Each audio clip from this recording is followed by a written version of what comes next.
Hello, everyone. Today, I wanted to talk about my Destiny 2 dungeon encounter tier list. And I was so excited to make this video today. And I was like, doing some of my. I've done a lot of dungeons in the last few days.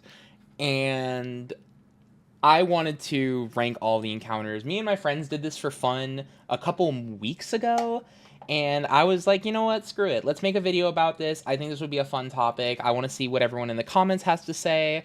I want to see what everybody thinks about these dungeon encounters. So let me know if you think my hot takes are crazy, if my cold takes are boring. Let me know what you guys think. So I kind of want to work from the bottom up. And so this one I found, this is a great tier list. I don't know who made this. Is there Alex Shot on Tier Maker? Shout out to you, dude. You're awesome for this, so thank you. I appreciate the hard work that you put in. This one has all the openings and traversal sections, as well as all the encounters, and I'm not gonna worry about anything that doesn't drop loot. And that includes traversal sections with secret chests. So I'm only worrying about encounters. This is a incredibly personal subject where everyone has their own experience and their own time and their own fun and their own metric. So I hope that we can find some common ground on what we like and what we don't like. So I want to start all the way at the bottom.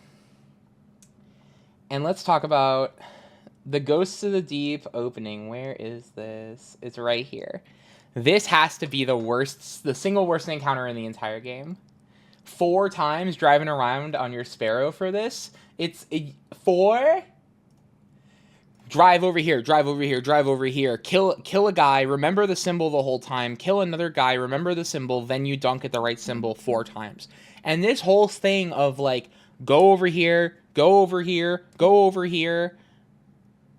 It takes forever. Like, you have to get on your Sparrow, you have to drive around, you have to find where it's going. Yes, there's the ogre, and it kind of gives you the general direction, but it's like, imagine you split the map into like 3 sections. There's like the part where you spawn, the part on the side with the indoor part on the left of where you spawn, and then there's the part opposite that with the underground bit. And it kind of just tells you which of those 3 to go to. You have to do it 4 times. This is an egregious encounter. I don't know how they figured it was okay. In this encounter's favor, it is the best encounter to farm in terms of the loot table, in my opinion, because I don't like the glaive. I think that, what's it called, Greasy Luck?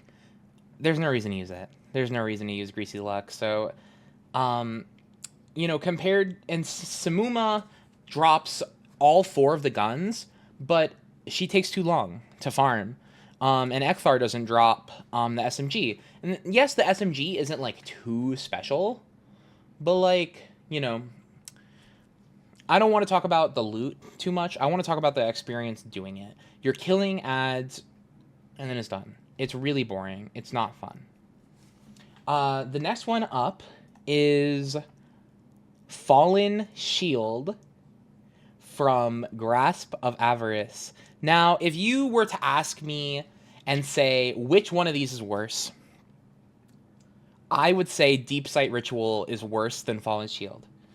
I'm going to call it the servitor part, okay? Ghosts opening and servitor part. This is what I call them in my head. The servitor part for me is the least fun piece of shit dog shit mechanic nightmare in the game. It sucks. I hate it. I hate it. I hate it. I hate it. I hate it. You have to do it 4 times. You have to get the servitor into the thing. You have to get the servitor into the cannon. It can fall off the ledge. You have to kill ads for like a very like weird and indeterminate amount of time. I know it's probably like the same number, like 30 burden of 30 burden of riches every time or something. But like it takes forever to stack up. There's not enough ads. Then you gotta, like, if you're not on Eager Edge or Grapple, you gotta go in the cannon. So like then you're like limited on the loadout you can use. And if you're on Eager Edge, it's like You know, it's like, what is the point? This encounter fucking sucks. I hate this. Is it worse than the Ghosts opening? I do not think it is worse, but I think it is less fun. For me personally. And the final encounter that is in death tier, the absolute like bottom of the barrel dog shit, is the opening to Shattered Throne. I think opening of Shattered Throne is just as bad as the other two, but I think the only reason I don't hate it as much as the other two is because I don't have to do it that often. Like, you know what I mean? Like, there's no reason to run Shattered Throne ever, especially the first encounter. In 2025, the only reason to run the first encounter of Shattered Throne is because, like, you want Wish Ender. You want Wish Ender. That's it. And you got to do the eggs. Like, that's it. That's literally it. Yeah, I don't know what they were thinking with this. Run around to get all the symbols that sends you in 80 million directions. It's not fun. I don't think it's fun. It's not fun to run around an area and have it just send you on this wild goose chase. And, you know, that's just me. I know some of you might not agree. Some of you might really love the exploration part, or however you want to frame it. Here, let me zoom in. Can I do this? Yeah, that's good. So, yeah, no, it's tough. This is a tough one to get through.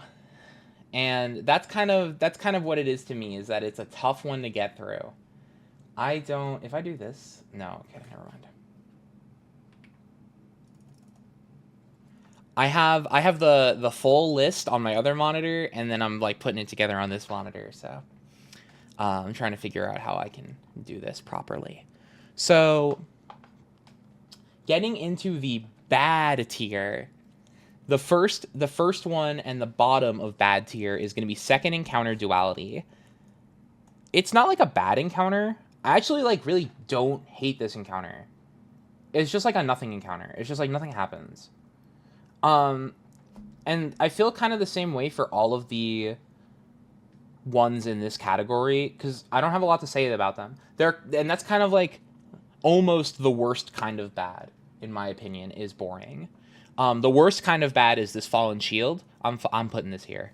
I can't. I hate this so much. I hate this. So let me grab the other one. Dolan Karu is in here. Vorgeth is in here. Man, Shattered Throne is such a L. It's crazy. And then Pit of Heresy first encounter is also kind of here.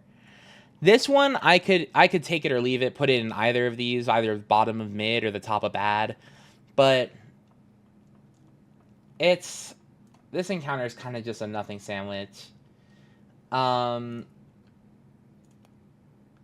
It's kind of how I feel about every single one of these. What are you supposed to do in Dolan Karu?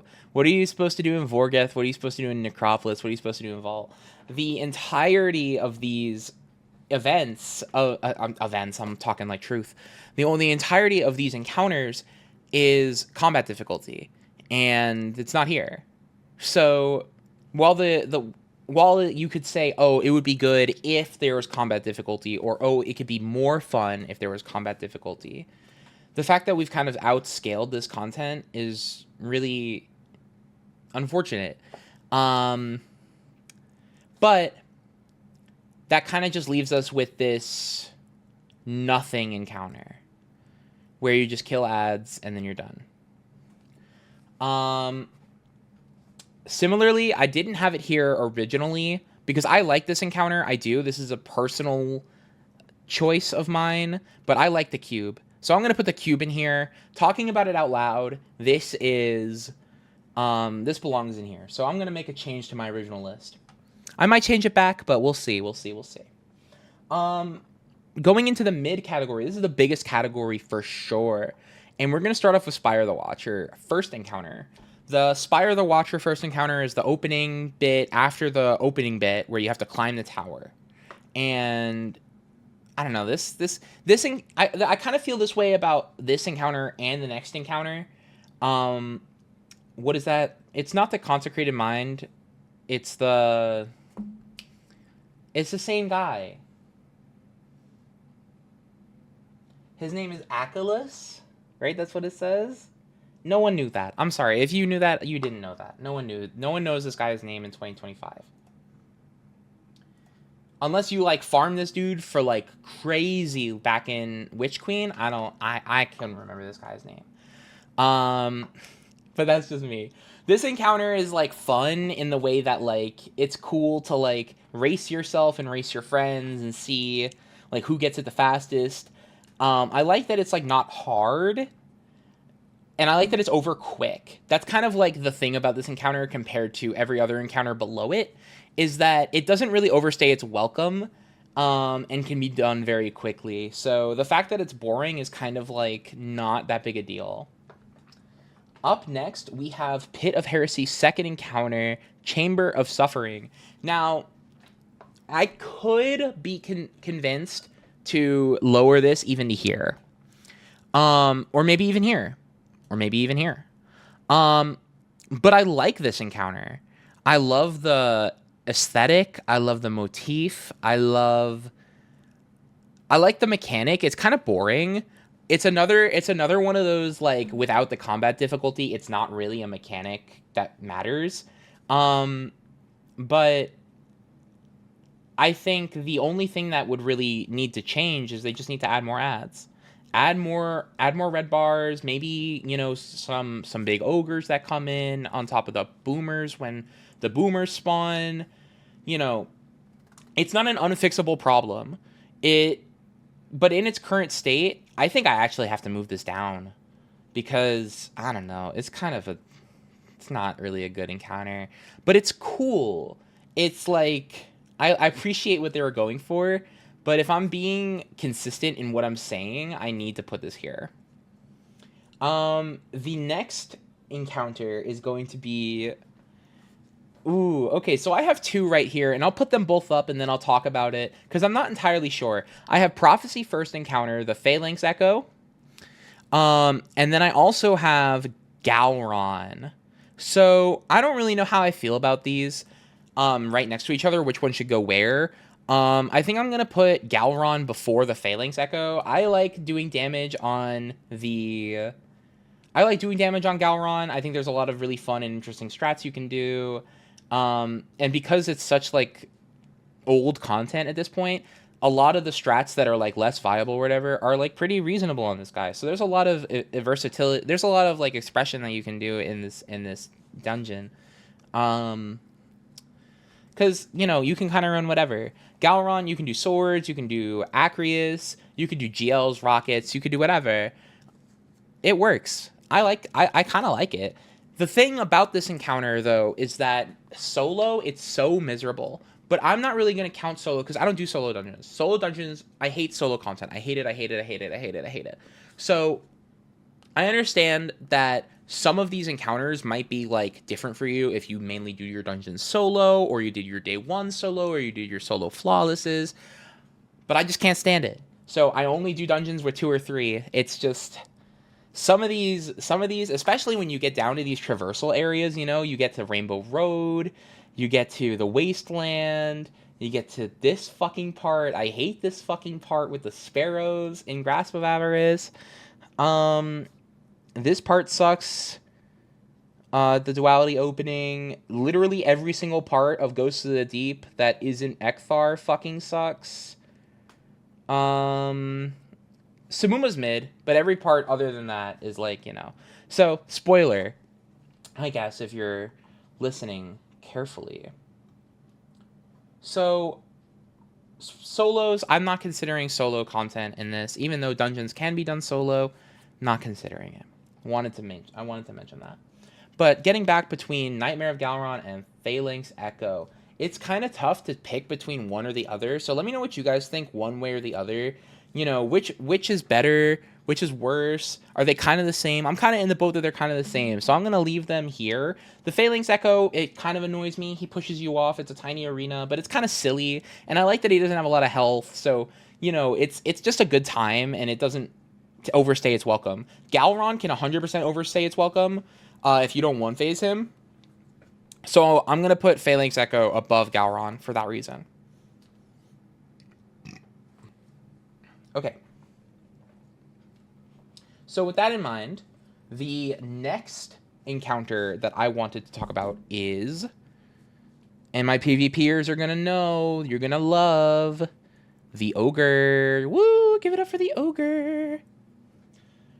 This is the Ogre. I like this encounter. It's quick. It's simple. It's straight to the point. You can one phase him if you do good damage. If you don't one phase him, you two phase him. It doesn't take that long. It's kind of annoying if you're used to one phasing him and all of a sudden you don't.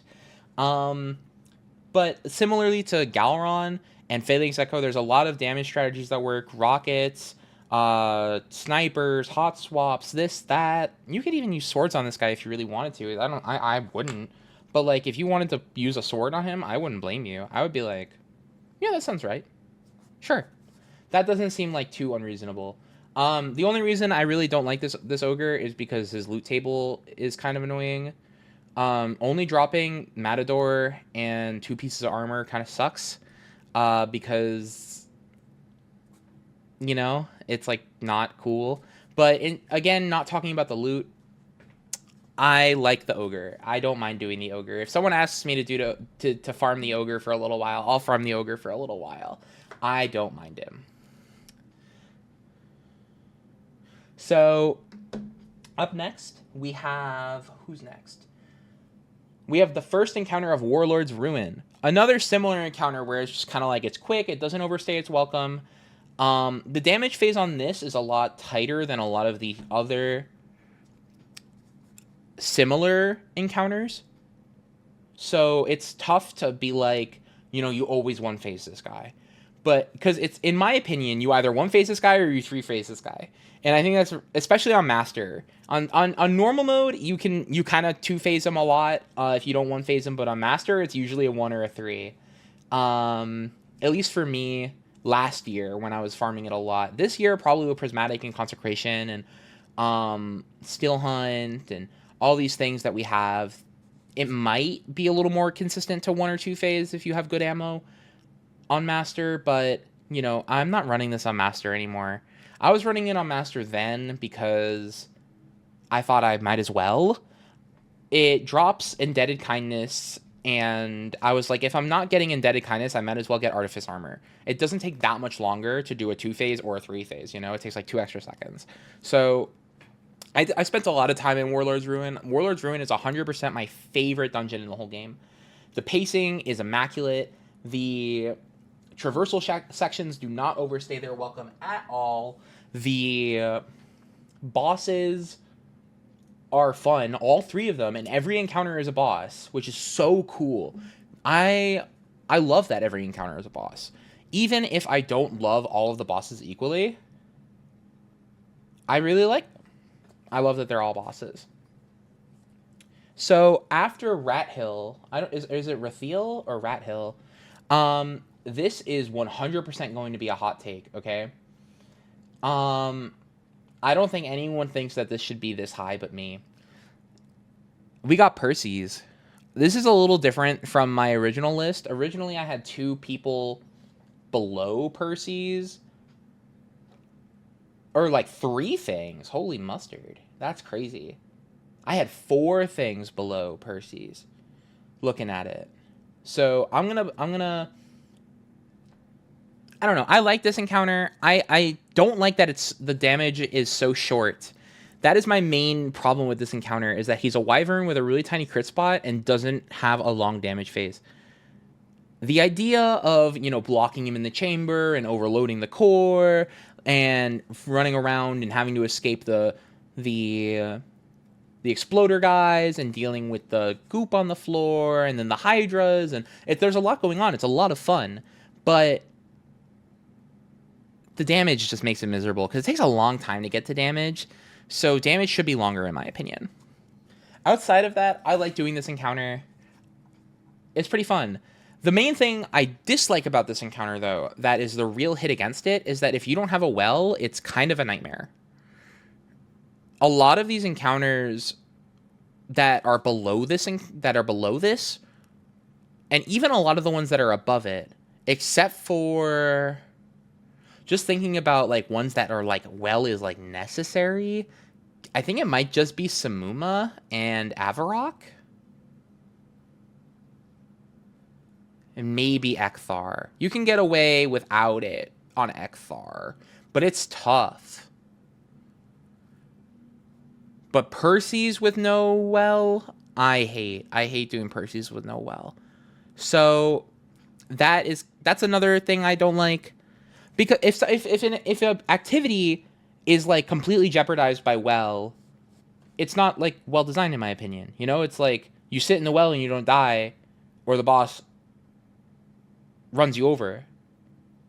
Like, why is that? That's not fun. I don't know.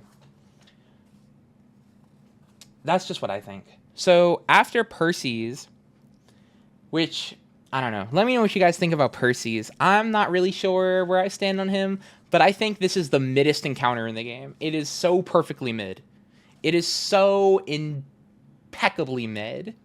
So up next after Percy's is, oh man, I got 3 good choices, so I'm going to put them all up there. We got second encounter of Spire the Watcher. We got the servitor guy. We got Prophecy third encounter, Kel Echo. This is a fun one for me. I like the damage phase. I love the room. I like the idea of, you know, the moats and the... Sure, it's not like entirely consistent, but it's not inconsistent. It's unintuitive. The moat mechanic is unintuitive because sometimes you step in the shadow and it's very clearly dark on the floor, but it's a shadow and not like a dark spot, so it counts as light moats. But once you kind of do it enough and you figure out like where the dark moats drop and where the light moats drop and where you are and aren't allowed to stand to get to which one you want, it's not an inconsistent and frustrating mechanic. It's just unintuitive. So I like Kel Echo. I like the damage phase a lot. The damage phase of Kel Echo really carries it. The fact that there's the ads to like refresh your buffs. There's the what's it called? The ball that he throws when it pushes you back to the beginning, so you don't just get to stand still. And then he's teleporting across all of the plates. It's a really fun and interactive damage phase. Now, do I wish that the boss was more of a threat? 100%. But, you know, they kind of future-proofed it using the Dark Entropy, but we're at the point now where we have infinite health and infinite damage at any range. But I'm glad that this encounter is not literally just sit in the back with Whisper. And that's literally only thanks to Dark Entropy. So I like Kel Echo. I think it's a lot of fun. I've spent a lot of time doing Kel Echo in Dawning because my friends wanted Judgments and I wanted Essence of Dawning, and Kel Echo only takes a couple minutes. So it was a win-win for me. I enjoyed my time in Kel Echo. One of the other options is second encounter Spire. Now, this encounter is kind of like the best of both worlds for the other two. It has the fun part of doing the boom, boom, boom, boom, boom, connecting all the dots, but it also is like a boss. But the boss is also frustrating and like there's holes in the floor. It's just a bunch of bullshit. And he runs away from you the whole time. It's like, I like when the bosses fight me. I don't like when the bosses run away from me in damage. I don't think it's an interesting and engaging mechanic to have the boss run away from me during damage.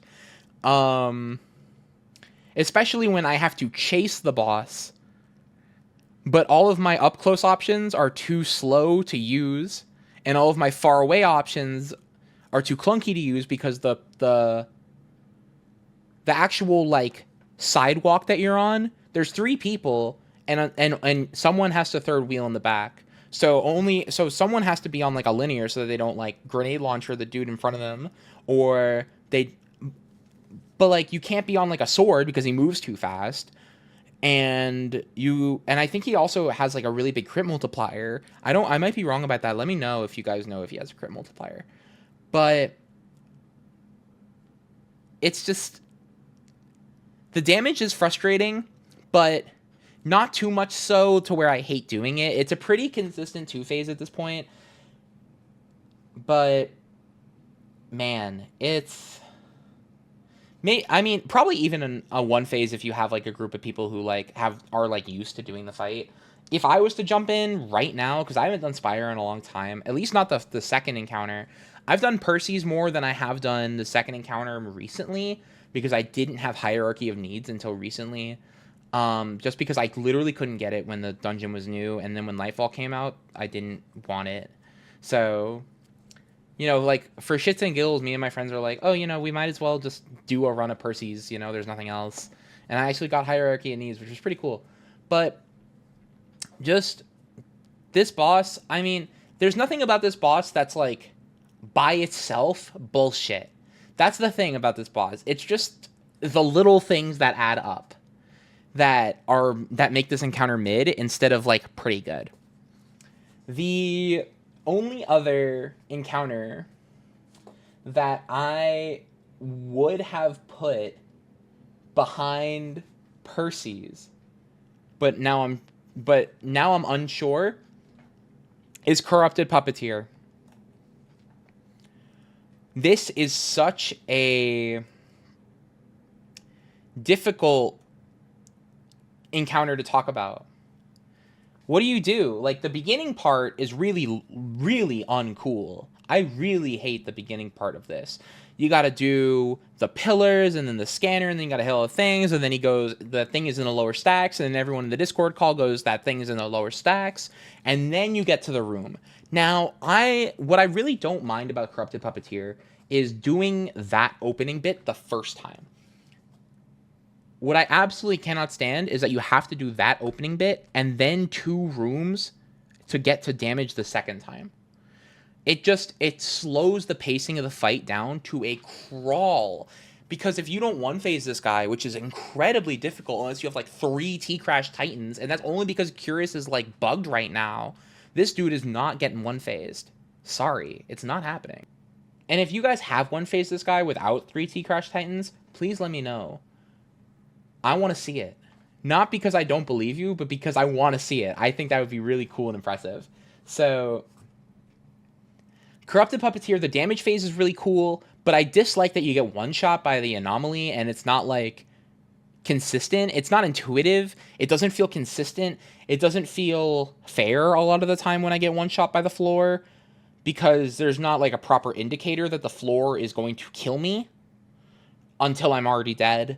Maybe it's a skill issue, but I die on this boss more than any boss in the game, and I think it is literally just because the time between, for me, figuring out that the shit on the floor is on the floor and that I'm on top of it, and then getting away from it, while also trying to do damage to the boss in a timely, and I dropped I'm like waving around my wrist rest for my keyboard.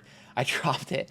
While also trying to do damage to the boss and like a satisfying and orderly and reasonable rotation, and also worrying about the ads so that I can dunk the ball, because in my experience, I'm usually one of the only people killing the puppets, because everyone is so excited to do damage, and I don't blame them. It's a really cool boss to do damage on, but someone's got to kill those ads. So like, there's a lot going on, and you die in one hit to the floor.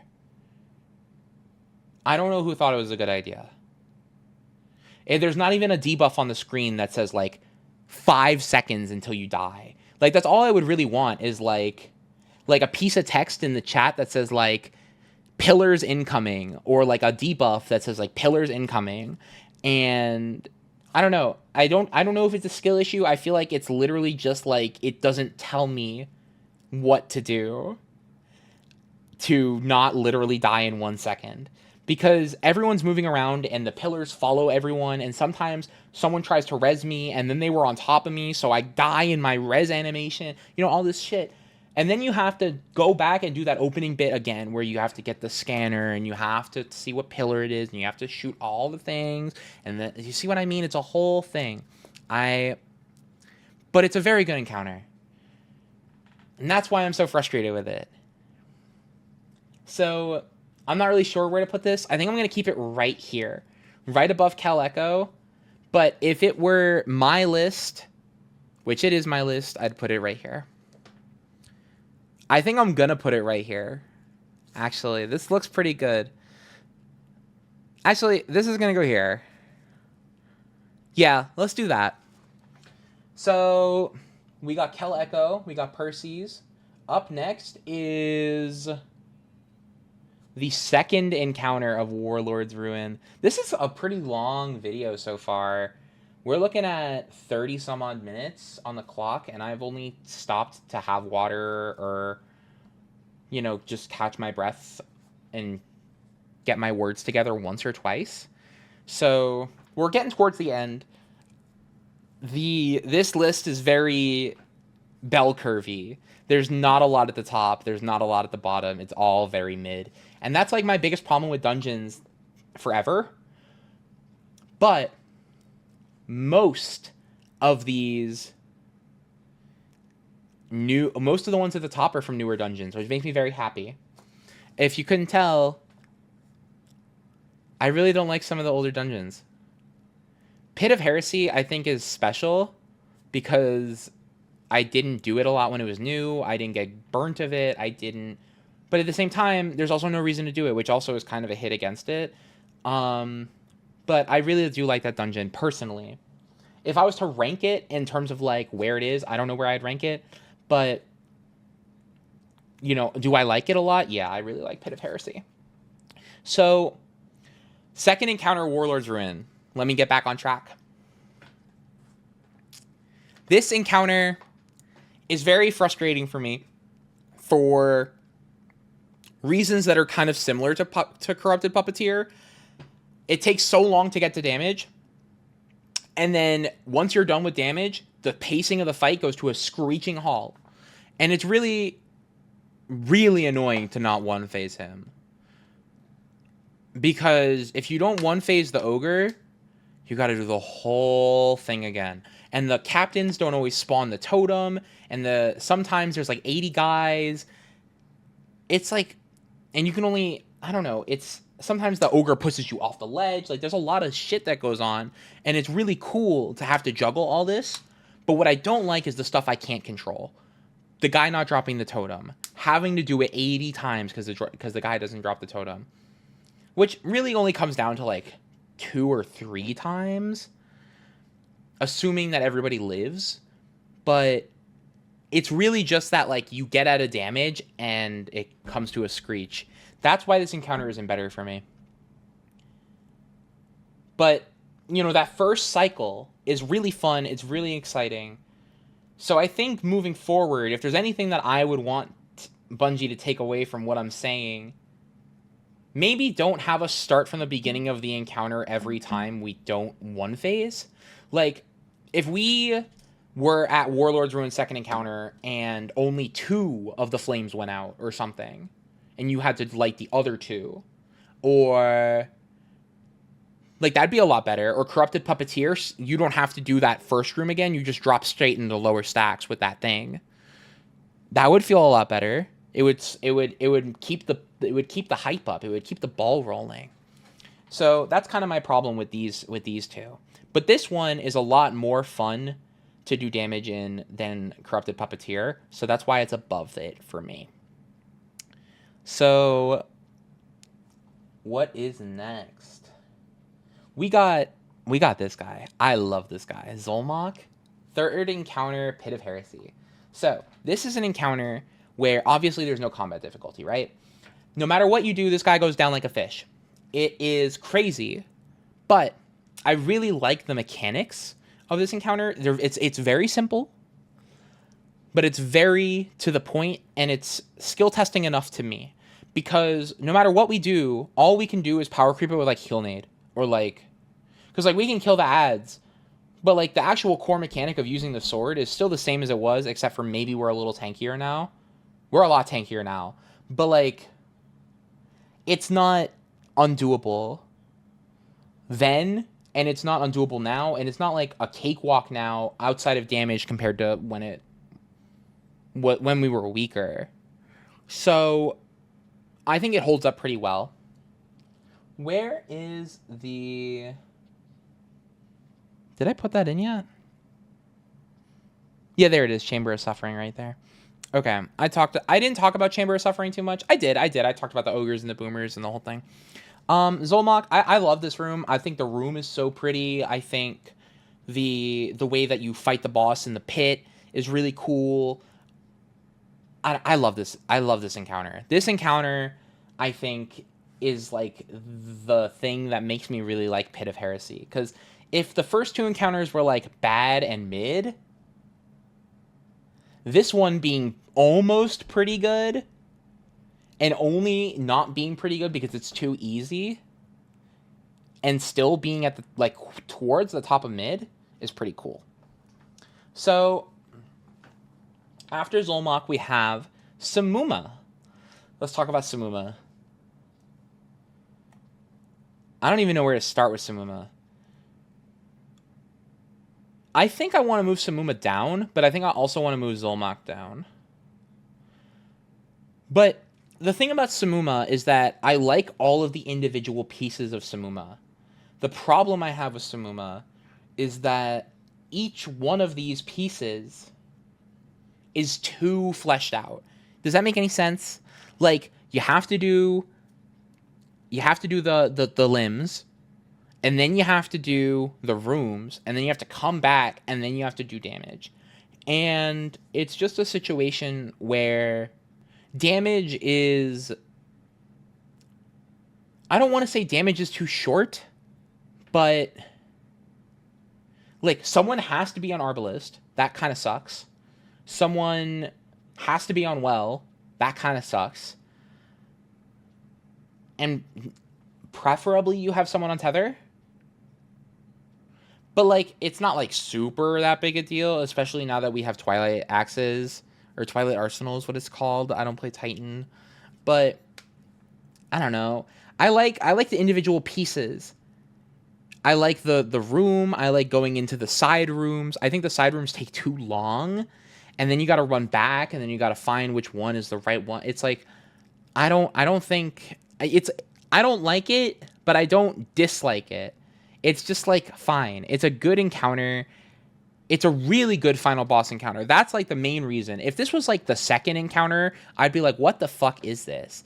But it's the third encounter, so it's like everything's been building up to this, especially because like contextually, like I don't know that much about the story, to be entirely honest, compared to some other people. I know enough about the story to where when I play the game, I go, oh, like we go into the Traveler to fight the Witness, and then we fight the Witness. It's like I'm not like media illiterate, but if you asked me why Samuma wanted to revive Oryx at the bottom of the ocean on Titan and how he landed there and how we knew that he was there, I wouldn't tell you. I couldn't know that. So, but it's really cool. I love the environment design. I really like the amount of overwhelming ads, but what I don't like is that Samuma is too small. I don't think Samuma has too much health. I really don't.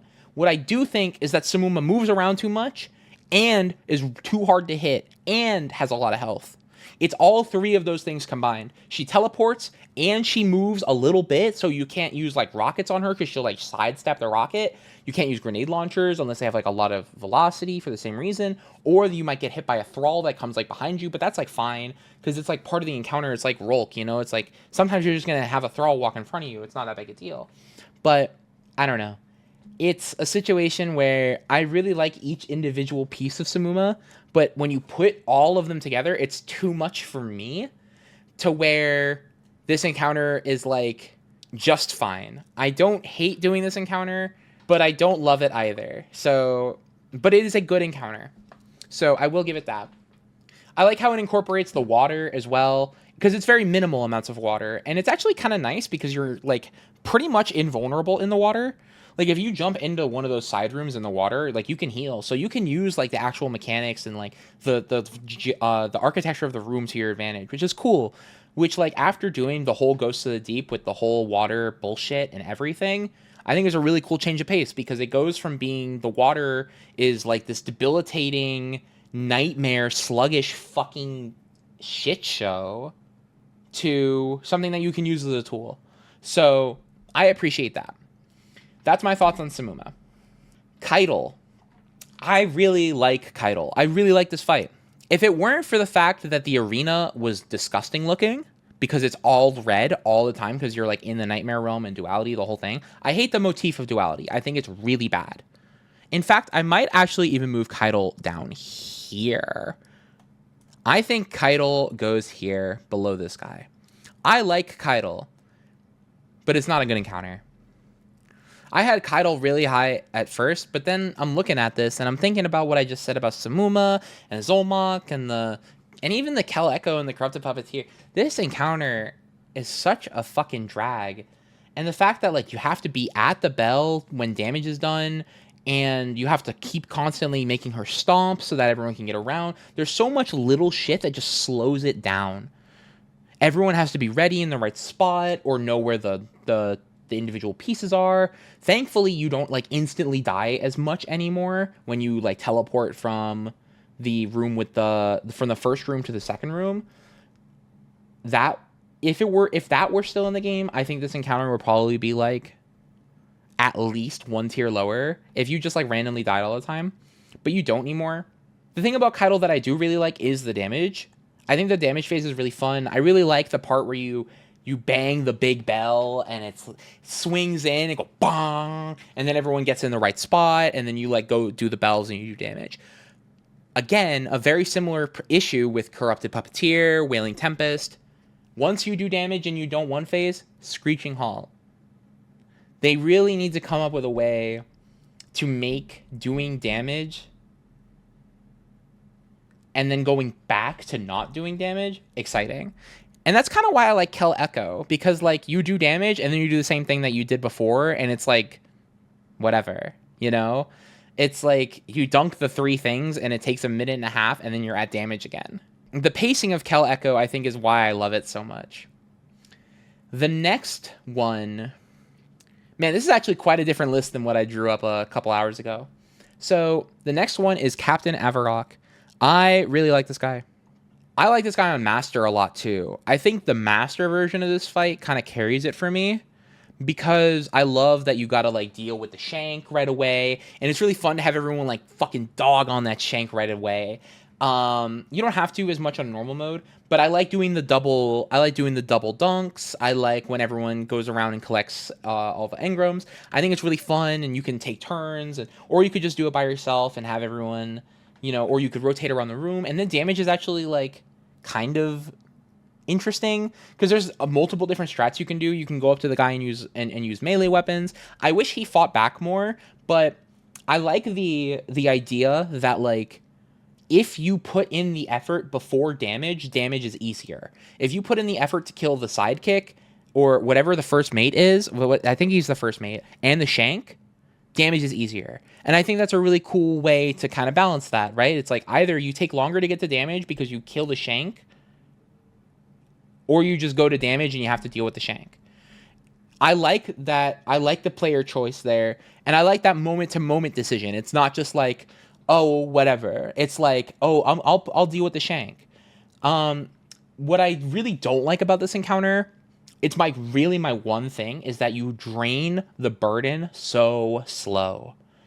So like you have to have like you need to have some kind of survivability thing, which is like not a problem for endgame content.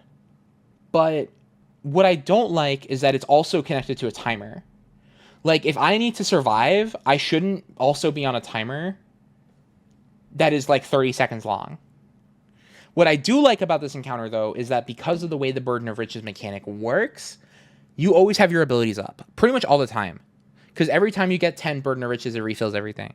So it's a very like fun and fast-paced encounter, and it doesn't take that long to get to damage if everyone is on their A game, which is another thing I really like. The next encounter here, which I might actually move down a little bit, just under Avarok, is opening encounter to Vesper's Host. I think I like it here. I originally had it here, but I think it's here. This encounter is a ton of fun. There's a ton of ads. There's a lot of coordination. I really like when I'm sitting there and I'm like, it's this one and this one and this one. I like that there's multiple strats. We have people in my group that like to do solo rooms. We have people in my group that like to go all as one, and we have groups that will do both at the same time. We'll have two people go one room and one person go the other room. I really like that this encounter has a lot going on, but it also is a really great introduction into what is going on in the dungeon. It teaches you how to use pretty much everything that you need except for Suppressor, but like Suppressor is kind of such a nothing augment in this dungeon that like I really don't mind that it's not here. I think it's actually probably better that it's not here because the radiation fucking sucks. Radiation is not a fun mechanic. Invincible guys that run at you the whole time and corner you into a wall is not fun. And they kill you and there's like 4 of them. It's not fun. So I don't like that either about Corrupted Puppeteer. Especially as they're chasing you in the thing. It's like so much. But this is a really fun encounter. I love the amount of ads. I love the set piece of the anomaly right there in the back. It's so pretty. I love that you go into like the small rooms and they each have their own kind of architecture and they're all different, but they're all samey. Like there's the one close to the room when you enter, and that one has the more like deep stone crypt kind of vibe, but the other two are kind of derelict, and the one really far away is kind of like this broken ship. It's really cool. I really like the storytelling of this encounter. So that kind of leaves us with 3. We are left with Rainix, Heffens, and Ekthar. So Rainix, I think, is right here. And then let's get this out of the way. We have the meatball, and then we have Ekthar. It is beyond me that Ekthar is from the same dungeon as this piece of shit. How in the world this happened is beyond me. This guy who made Ekthar, high five. This guy who made the opening, fuck you. Ekthar is a top 5 encounter in the game for me. The only thing I dislike about Ekthar is that generally, most of the time, only one person goes under the floor. I kind of wish that there was an opportunity for more than one person to go under. But most of the time it's just easier to have one person go under because they can keep track of which ones they did, which ones they didn't do. And you have more people up top to deal with the overwhelming amount of ads, the overwhelming amount of Lightbearer wizards. The Lightbearer wizards are tough in that room because they spawn and they're right in front of you. And then they just like storm trance, and then they hit you with all the things, and there's a million ads, and you can fall on the floor, and Ekthar's under the water, and you have to get back to the thing, and then you come out, and all the ads are still there, and more if you fall in. It's a really cool encounter. Damage is really unique. Damage is unique in this in the same way that damage is kind of unique in Taniks in Salvation's Edge. I don't know if it's actually Taniks in Salvation's Edge, but that's what we call him. We think it's Taniks because he looks like Taniks. He laughs at you when you wipe. That's kind of the real main thing. So if it's not Taniks, let me know in the comments, but that's what we call him. And the meatball is my favorite encounter on this list, but it is not, in my opinion, the best. So, you could really put either in GOAT category either way, but the only gripe I have with the meatball is that when you die and then you get revived, you get the Hex of Vengeful Corruption.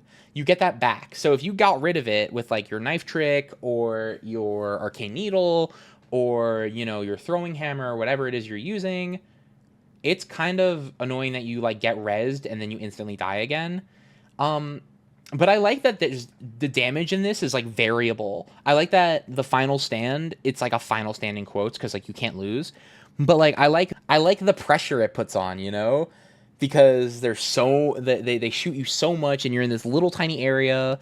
And I like that it's dynamic from the other ways that you do damage in the encounter, because in the first bit, as you're climbing the spire, in the first 2 bits, or 3 bits, right? Because there's 5 places that you do damage. There's 1, 2, 3.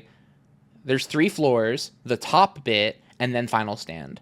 And I love that you're climbing up the tower, and then you get up to the top of the mountain, and you've been ascending this mountain this whole time, and you figure out, and you see the boss, and you're like, holy shit.